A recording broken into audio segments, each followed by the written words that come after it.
We human beings have grown very used to having electricity.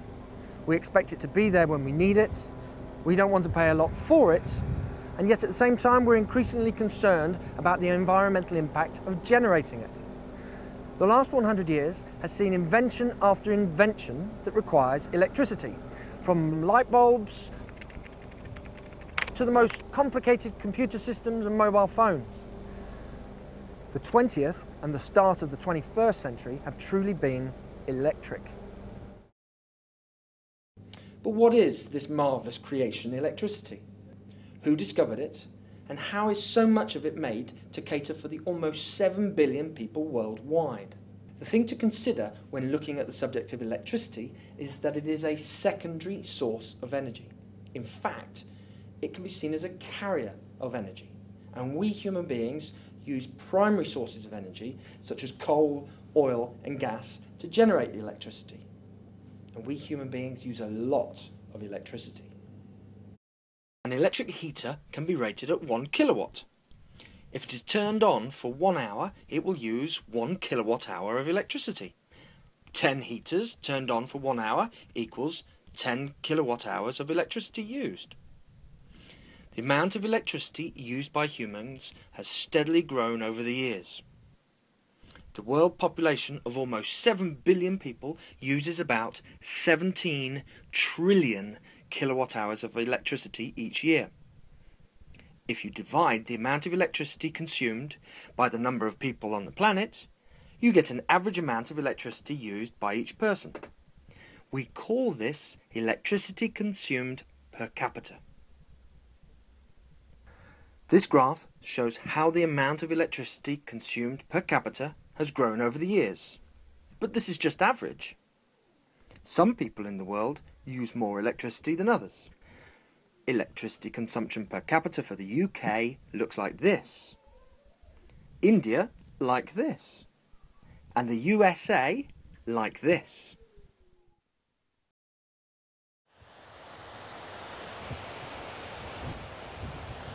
The power station here at Rugeley in Staffordshire is rated at 1 gigawatt and uses coal to produce enough electricity for about 1 million people. That's enough electricity for a city the size of Birmingham. It's one of 95 large electricity generating plants in the UK that produce electricity at a rate of more than 100 megawatts. But before we take a closer look at the power station itself, some history of the science of electricity.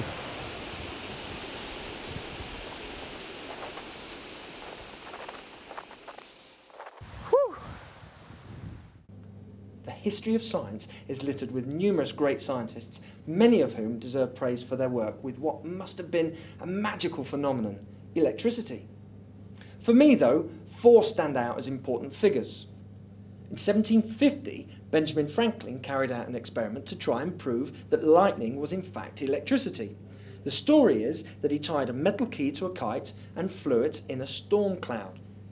Not the safest of experiments, and if it is indeed a true story, he must have survived as he went on to be one of the founding fathers of modern America. An Italian scientist called Alessandro Volta made a great discovery in 1800. By soaking thick paper in salt water and then placing copper and zinc plates either side of the paper, he created the first cell. By piling more of these plates together, he created a battery which allowed other scientists to carry out more experiments with electricity from a safe source. Well, much safer than lightning anyway. André-Marie Ampère is famous for developing the science of electromagnetism. On the 18th of September 1820, Ampère presented a paper to the Academy of Science containing detailed explanation of electric currents and magnetic fields. However, my favourite historical character is Michael Faraday. Why? Well, because he was self-taught. He actually only received a very basic school education, doing most of his scientific learning as an apprentice bookbinder. He read up on science over a 7-year period before getting a job with a very famous scientist of the time, Sir Humphrey Davy. In 1831, Faraday discovered electromagnetic induction and designed the homopolar generator, which consisted of a copper disc that spun in a magnetic field. Now the same principle of induction can be seen in modern day dynamos and generators. And I'm going to show you how to build a simple hand cranked generator that uses everyday components, including magnets, 2 of them, a nail, some copper insulated wire, some electrical connectors, 2 pennies, some black insulation tape, and some cardboard. The first thing to build is the frame within which the nail and the magnets will spin.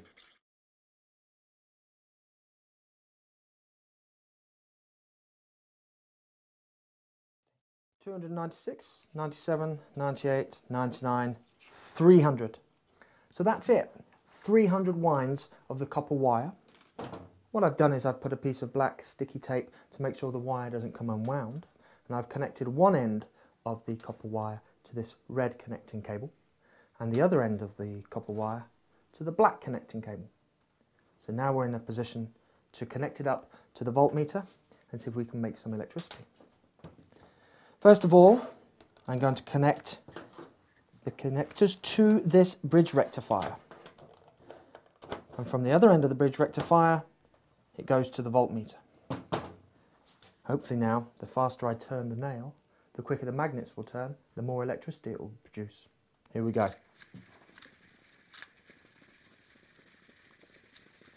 There we are, 1 volt. I just managed to reach 1 volt of electricity.